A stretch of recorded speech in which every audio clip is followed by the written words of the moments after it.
Hello and welcome to the news at 7, where we get to the heart of the day's stories and communities across Scotland tonight. After 5 days in Scotland, Donald Trump lifts off, but first he opened his new golf course in Aberdeen and talked whisky and tariffs with the First Minister. 1, 2, 3.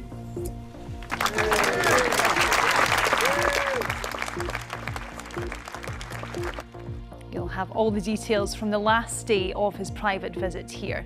Also tonight, the Aberdeen mental health charity that's fighting for survival amid unprecedented demand for its services. And the NHS nurse at the centre of an employment tribunal has denied waging a vindictive campaign against a transgender doctor in Fife. And of course, we'll have all of the sport for you with Sheila. Sheila, what have you got for us?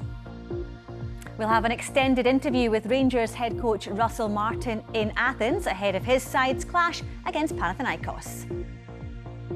Lovely. And what's the story? Well, Balamory is back and we'll catch up with the cast of the beloved kids show as they film on Mull. Hello, I'm Sarah McMillan. Welcome to the news at 7.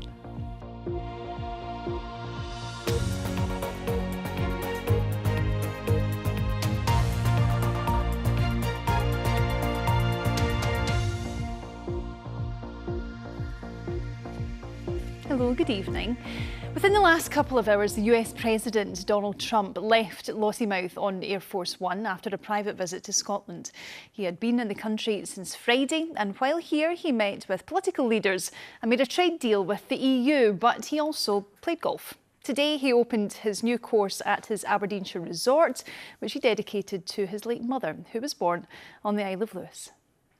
My son, Eric, has worked so hard on this, and it's been truly a labor of love for him. And we started with a beautiful piece of land, but we made it much more beautiful. And the area has given us, they've really welcomed us. If you remember at the beginning, it wasn't quite a welcome, but it wasn't bad. But with time, they've liked us more and more now. They love us and we love them. Well, as well as opening that golf resort, there were some politics today. He briefly met with the First Minister, John Swinney, where they discussed Gaza and whisky tariffs. Our Scotland editor, James Cook, asked the First Minister if a deal had been done. Scotch whisky can only be produced in Scotland. It's not something that can be relocated somewhere else. So I was pointing out the significance of that point, and I suppose appealing to his sentiment of being very positive about Scotland, which he is, and he's expressed extensively, to try to get to a better position. Now, the President concluded our discussions this morning by asking me to continue to follow up the issues that I've raised. I've done that with the Ambassador to the United Kingdom from the United States this morning, and I will continue to engage in that dialogue to try to get a better deal for Scotch whisky. But you haven't got one yet? Well, I wouldn't expect to have got one in the course of a couple of days of dialogue. I've just put it on the President's radar. He's listened to my point of view and my case. He's invited me to follow that up, and that's exactly what I'll do. Now, Donald Trump will return to the UK in September for a state visit. But let's take a look now at the main talking points from this private trip here. Our reporter Rachel Bell is at Balmory for us tonight. Evening, Rachel. Another eventful day for the US President, and while he may have left, there's still a big police presence there. That's right. So shortly after 3 o'clock this afternoon, a police cordon was put in place outside the entrance to the Menny estate just up the road here. And that was as precautionary checks were carried out on a vehicle. And it's only in the last half hour that police have confirmed that those checks have actually been completed and they've started lifting that cordon. And police say that it was a false alarm with good intent. Now, what that has meant is that people have been waiting in their cars for hours in some cases, and police have been handing out water. There's also been some residents who've had to leave their properties too. Now, all this comes after a very busy morning for the President. He started by opening that new course at the Menny estate in front of a grandstand of VIPs, politicians, golfers, and of course the world's media.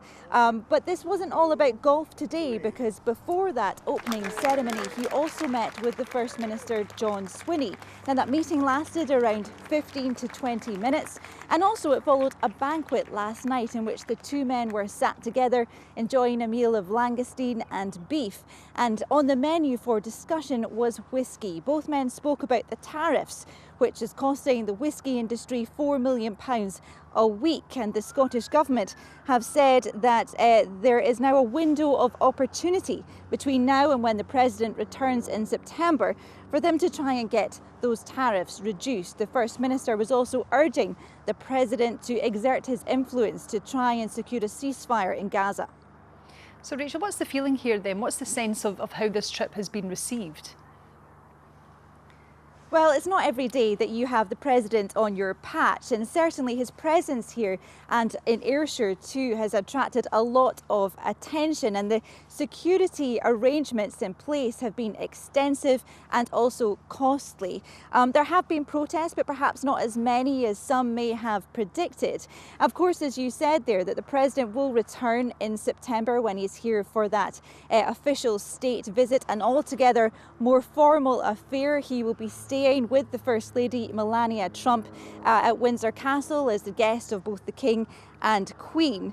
But as he leaves Scotland today, it's thought that he will be hailing this visit as a success, a trade deal with the European Union and bilateral talks with the Prime Minister.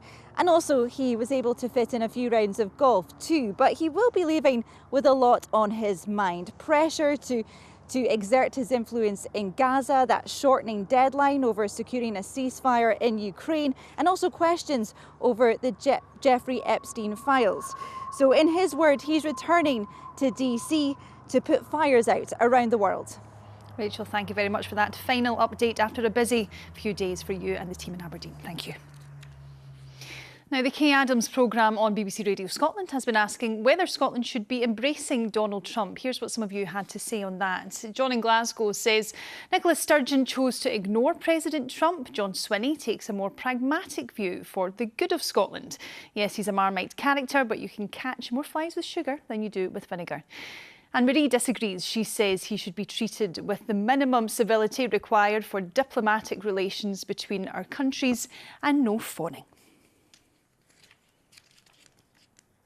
Well, elsewhere this evening, a nurse has denied waging a vindictive campaign against a transgender doctor in Fife. Sandy Peggy told a tribunal offensive comments made about Dr Beth Upton were just dark humour between friends.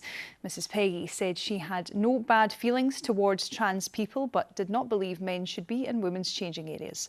Our reporter Graham Ogston reports. Sandy Peggy being greeted by former MP Joanna Cherry KC as she arrives for the final day of evidence at this reconvened employment tribunal.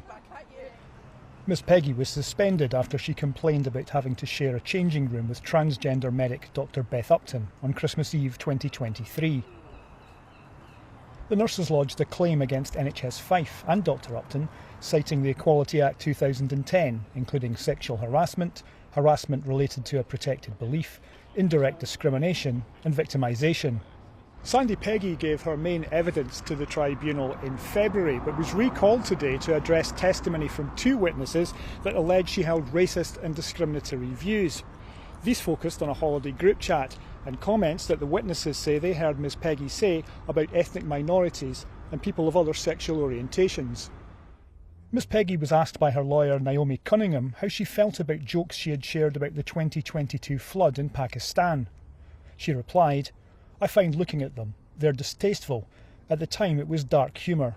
I expected a shocked reaction from the girls and I think there was one laughing emoji. It was purely for shock." Miss Peggy told the tribunal that her use of a derogatory term for Pakistani people was just the normal word we used when we went to the shops when she was younger. Asked about the comments by Jane Russell KC, who's representing both Dr Upton and the Health Board, Miss Peggy said it was never her intention to let anyone outside the group of what she thought were close friends see the remarks. Referring to a comment allegedly made by Sandy Peggy about Dr Upton, Ms Russell asked, "Do you think that Dr Upton is a weirdo?" Miss Peggy replied, "I think he's strange, as he's very obviously a man who wants to wear women's clothing." Asked if she was waging a vindictive campaign against Dr Upton, Miss Peggy replied, "No." With the evidence in the case now complete, the case will pause for the summer, with written submissions expected from both parties. The case will then reconvene in September for further submissions, with Judge Sandy Kemp expected to make his decision at a later date. Graham Ogston, reporting Scotland, Dundee. Well, elsewhere, the charity Mental Health Aberdeen has announced that it's to close suddenly after 75 years of service due to issues around funding. It provides counselling, community projects and support in schools across Aberdeenshire. But it's hoped the youth services it provides can be saved amid growing demand. Earlier, I spoke to Claire Wyness from the organisation. Well, to give you an idea, last year we gave, I think, just over 12,000 counselling hours or counselling sessions through our projects alone. So that gives you a bit of a sense of how big the demand is. We probably have about 1,000 young people currently who are expecting to be carrying on their counselling or are waiting on waiting lists in our different projects. So demand is huge, and as demand grows, there is nothing else that offers the same kind of service in the city. Claire, what impact do these services have on young people's lives? I think the impact is massive for all of the people who are the service users of our projects. I think we create a safe space, which is often something that young people don't feel that they have. We create a space that is non-judgmental, that is confidential, that allows them to really speak about everything that they're feeling and thinking. We deal with a lot of different presenting issues, and the impact can be huge. Equally, the impact of not having the service can be massive as well. Yeah, Claire, that leads me on then to my next question. Without access to this support and these services, what could the long-term consequences be? I think the impact could be really huge across the city. You know, as school counsellors and as adult counsellors and student counsellors, we deal all the time with people with suicidal ideation, people who are self-harming, people who are really, really struggling with anxiety and other presenting issues. So if you imagine all of those things, not having anywhere to go with those, unless you can afford to pay for it, is going to just create a real issue for the city. And so you, as an organisation, what sort of things do you need so that you can continue in this work? Well, we are looking to become a new charity, so we are applying for charitable status. In terms of help, we need lots of different types of help. We need some business support. We obviously need a lot of funding, just really people's expertise, just really getting the message out there as well that we are really hoping to be coming back and to really get ACES Youth up and running again. Okay, Claire, we'll leave it there. Thank you very much for your time tonight and for speaking with us tonight. Thank you. And thank you for joining us on tonight's News at 7. We have much more for you coming up in the programme, including Miss Hooley, PC Plum and their pals are all back. We catch up with the superstars of Balamory. And after a largely quiet and settled start to the week, I'll have a look at how long the high pressure is going to be holding on for.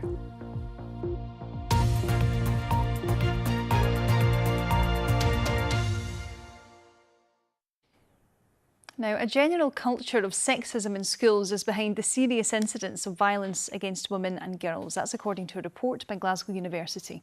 The researchers, who asked more than 13,000 pupils across 37 secondary schools in Scotland their attitudes towards several issues, found that 24% of boys did not think it was sexual harassment if it was a joke. 50% of boys thought there are more things that boys are better at than girls.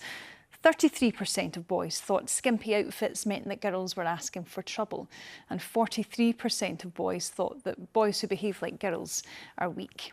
Well, Claire Duffy has been researching sexism among boys and girls, in particular the influence of so-called incel culture. That's where men who are involuntarily celibate blame women and society for their lack of romantic success, which can often result in extreme misogyny. She now works in secondary schools to help pupils explore the problem by creating plays about fictional characters. Well, I think that young women are really angry and also really anxious about the amount of pornography that they're forced to experience in schools and at home and through the internet that boys often share with them, the amount of violence that pornography has. So I think for the young women that I worked with, the violence of pornography has a massive impact. For young men, like there's lots of young men who will still see certain influencers as motivational, and they'll use that precise word.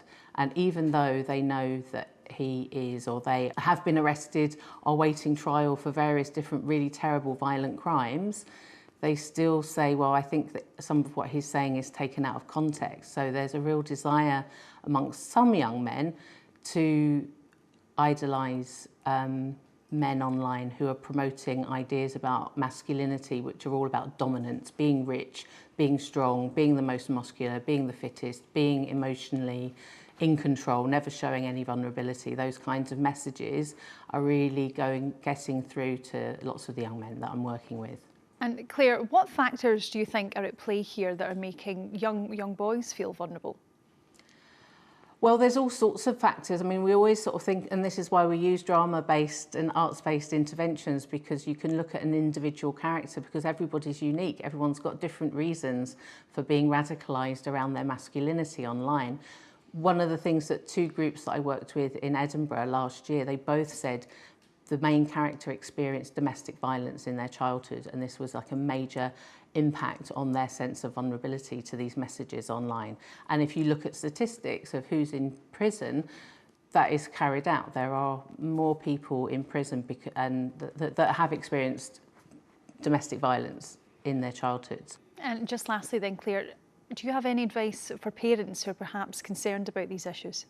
Yeah, I think talk to other parents, find out who's doing what in your local area around these sorts of things. Get yourself informed. One of the things that I did when I started doing this research was I set up a clean account on a clean server, so there was no way of tracing my internet footprint to this research. And I said, as a young man, how to get a girlfriend, and just looked at what the internet gave me. I would just use YouTube in the end, because if I put in how to get a girlfriend as a young man in my early 20s on YouTube, I'm 30 to 60 minutes away from information about incel culture. So if you understand what the problem is, if you understand what it is that young people are experiencing online, you're a lot closer to be able to having an open and honest conversation about what might be bothering them. OK, Claire, we'll leave it there. Thank you very much for your insights on this issue tonight on Reporting Scotland News at 7. Thank you. OK, well, let's get a roundup now of the stories making the BBC News app here in Scotland. A body has been found in the search for a missing hill walker. 61-year-old Richard Dawson had been reported missing in the Glen Shiel area on Saturday. Elsewhere, 2 women have died and a 15-year-old girl has been injured in the third fatal crash on the A96 in less than 2 weeks. Both women died at the scene. A new cycle hire scheme, which is due to start in Edinburgh in August, is yet to put an operator in place. The council says it's confident the pilot will run to schedule. And Glasgow City Council is looking for ideas for an architectural treasure. The 150-year-old Egyptian halls has been on the building's at risk register since 1990. Well, for more information on all of these stories, you can scan the QR code, which you can see on the screen for you now, and that will take you to the BBC Scotland News app, where there is much more there for you, including an article on what to expect at this year's Velodrome. Now, how about that for a picture? Inverness scientists are leading the world's first study looking at levels of antimicrobial resistant bacteria in pets.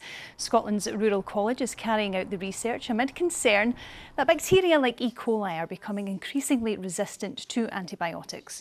Scientists say having reliable data will be a major step towards tackling it. We are going to know the real situation in the healthy population. So we are going to have something that is representative of the situation of antimicrobial resistance in the healthy population of pets, instead of just having information on those that get sick. So we really have more information that is going to be valuable to implement the different measures and to reduce the problem. Well, still to come, we'll have a full weather forecast with Joy, of course, but first it's Sport with Sheila. Hello there, it's another big week of European action, starting with Rangers, and head coach Russell Martin says his players are ready to put in a better performance than the one that gave them a 2-goal advantage after the first leg of their Champions League qualifier against Greek side Panathinaikos last week. The Ibrox side arrived in Athens this afternoon ahead of tomorrow's second leg. Our reporter Andy Burke asked how he's feeling after a week of preparation. I'm looking forward to it, I'm really excited about it. I think we've had a really good week. since last Tuesday. I think we've learned a lot from that game, and I think the players are really ready to put in a better performance and a performance that enables us to go through. Panathinaikos manager spoke to us earlier. He said it's very difficult for any team to come to Athens and win. I mean, it is a big challenge, even with the 2-goal cushion.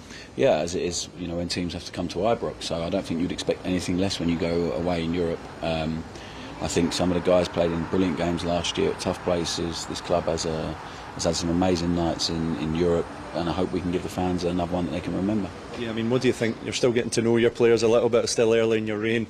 Is this the type of game you really learn a lot about your players? It's going to be very hot, great, volatile atmosphere. Is this the type of game you'll learn a lot about them? Yeah, and I felt like we did last week. So they really stood up to some difficult moments in the first half and came out in the second half with big courage, big intensity, a bit more aggression with the ball. And I was so pleased with that. And they have to bring the same again. We have to approach it in the same way. We're here to try and win the game. I think this club demands that. I've said to them all week that we are working towards something, not just to avoid something. So, they just have to bring that mentality on the pitch now. You've started a few games slowly. You actually started the game last week pretty well and maybe lost your way a little bit, but first halves of games in pre-season have been a bit of a struggle, and you've maybe come on stronger in the second half. How important to start well and not give Panathinaikos any encouragement tomorrow? Yeah, it's huge. I think it's really important. Pre-season games are a little bit different because we're trying a few different things out and the guys are working it out. But I think the start of the game is really important, how we approach it, how we attack it, and I think the players will be really aware of that. How do you approach it in terms of having the 2-goal lead? You said in your press conference you're not for a bit of the same as if we were losing 1-0, drawing 0-0, exactly the same. Honestly, I don't think we can. In fact, it's a separate game. We have to come here with the aim of winning the game. And then that will be enough to see us through. Andy Burke speaking to Russell Martin in Athens. Well, Panathinaikos head coach Rui Vitória says Rangers won't have it easy in the Greek capital, warning the visitors of the heat in the air and from the crowd at the Olympic Stadium. Panathinaikos had plenty of chances in the first 50 minutes in Glasgow, but failed to convert them, with Rangers goalkeeper Jack Butland making several standout saves throughout. The Greeks hope a similar attacking style of play will get them the result they need tomorrow. We can catch them on the counter too. They make mistakes. Of course, this happens in football, but we didn't put our chances away. And again, I really do believe that we can do that and go out there and take advantage of this. But also, just from ourselves and our standpoint, is to go out there and do what we did similarly. We had a lot of chances, we created a lot of chances, but also, obviously, with the result the way it went, we know we can't give up too much in the back as well, so that's our goal. Rugby now, and this man, Scotland captain Sione Tuipulotu, could be in line for a British and Irish Lions recall for the third and final test against Australia. The Glasgow Warriors centre was left out of the squad for the second test, but he's returned to training and is well placed to be involved in the last match of the tour as the Lions attempt to complete a clean sweep of victories in the series.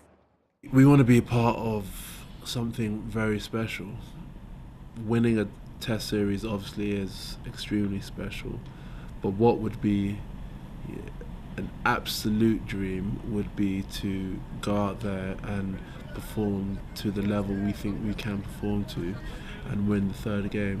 There's still a feeling that we probably haven't put it together in the way we know that we can, and I think that's the exciting thing for us. We want to chase down that performance that we've been searching for. And that's all your sport this evening. Lovely stuff, Sheila. Thank you very much. Now, I've got big news for you, because let me tell you, Balamory is back. After a 20-year break, production on a new series got underway this morning. The revival will see some familiar faces returning, and Richard Forbes caught up with PC Plum, Penny Pocket and Miss Hooley. It's like we've never been away. It's fab. It's amazing. Yeah, it's gone. It's unbelievable, isn't it? Yeah, it's so really lucky. Look at this weather. I mean, you know, can't lie. We've filmed up here before and it's been so rainy. So this is just beautiful. It feels kind of magical, doesn't it? It really does. It really is. So lucky. So lucky. But presumably the nice weather's bringing spectators with it as well. Yeah, we've had a few people standing watching this film already in the first morning, but it's been lovely. I've been doing a bit of cycling around the island, which is kind of what I'm used to doing. So there's been family kind of having a bit of a nosy, which is lovely. So I'm presuming all this means you didn't have to think twice about returning to your roles. Well. We thought twice about it because we're older now. Yeah, we're like, what we're going to look like? What we're going to look like? Yeah. But it's... But with all that dancing in front of the houses, I know. Are we up to it? Yeah, but exactly. But no, being back on the island has made it worthwhile, definitely. yeah, definitely. Have your characters been on a journey since we last saw them, or are they exactly the same? You'll need to wait and find out. You're trying to get spoilers here. I think it's really nice though, but I think to say that it is 20 years on, it's not like we're picking up from that moment. It'll be familiar. You know, you'll definitely recognise the show as Balamory. And how confident are you that it will find an audience, you know, today? Do you know, I mean, I think as Jules was saying about the families that watched it previously are now, when we were kids, they're watching it now with their younger kids, or hopefully will be watching it with the younger kids, but also the grandparents that watched it with their kids will be watching it with their grandkids. And do the costumes still fit? Oh, you're doing really well. Now you've blown it. We can see that they're a bit, we're not ruining it now, but they're a bit different. They've tweaked it, but yeah. The hat still fits. A sophisticated setup Richard had there. OK, time for the weather now. And Joy, how is it looking for us? Hello, I'm just going to take a wee look at today's weather, as these have been the beautiful scenes, particularly for Shetland and the northeast. We have seen plenty of sunshine and they are going to get the lion's share of it over the next few days. Elsewhere, it's been a mixture of variable cloud, some sunny spells, that sunshine quite hazy at times, and cloud thick enough to produce some light rain and drizzle to almost anywhere. This pattern will be with us as we move through the following days, as we do have quite a similar setup. As we can see here, we've got high pressure pinned to the southwest. That is going to continue to move its way in for the next few days, and actually tonight it will be dry and for the most part a mixture of cloud and clear spells. First thing tomorrow morning, therefore, it is going to be a mild start and a mixture of sunshine and showers to come across some more northern spots. Shetland again though enjoying a dry, bright start to the day, and there's where we'll see the best of the sunshine. In more eastern spots tomorrow, that cloud is going to linger, potentially producing some light rain and drizzle. Behind it, more in the way of sunshine developing, and then for the west, once more, we'll see cloud thickening, producing some light patchy rain and drizzle, especially in the northwest. Highs in more of the sunshine, peaking around about 21, 22 Celsius, elsewhere a touch cooler. Moving into Thursday, we have this weather front pushing in from the northwest, bringing some light rain and drizzle initially in more northern spots, but dry and bright in central and southern parts, but that will quite quickly be replaced by thickening cloud, and as we can see by afternoon, more in the way of showers breaking out almost anywhere. These could be heavy, thundery in nature, and highs of 18 or 19 Celsius, a touch cooler thanks to winds swinging more northwesterly. Friday, quite a similar picture. Initially dry and bright for central and southern spots, but as the day progresses, we will see cloud thickening and also the potential of some heavier rain pushing into the far north. And with that northwesterly wind continuing, still feeling cool for some. Now, this is the setup for this weekend. Looks quite different as low pressure takes over, feeding in some very heavy rain at times and also strengthening winds as we move into the beginning of next week.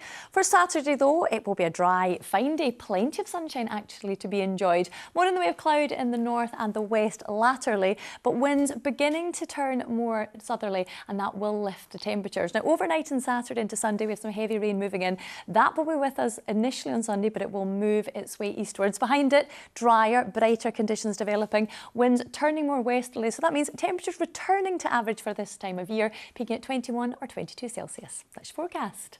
We always like a nice Saturday, Absolutely. Joy. Thank you very much for that. And that is all from us here this evening. We'll have a shorter programme for you tomorrow, but you can watch the Rangers Panathinaikos game live on BBC Scotland from 6:45, so do tune in for that. See you later. Bye-bye.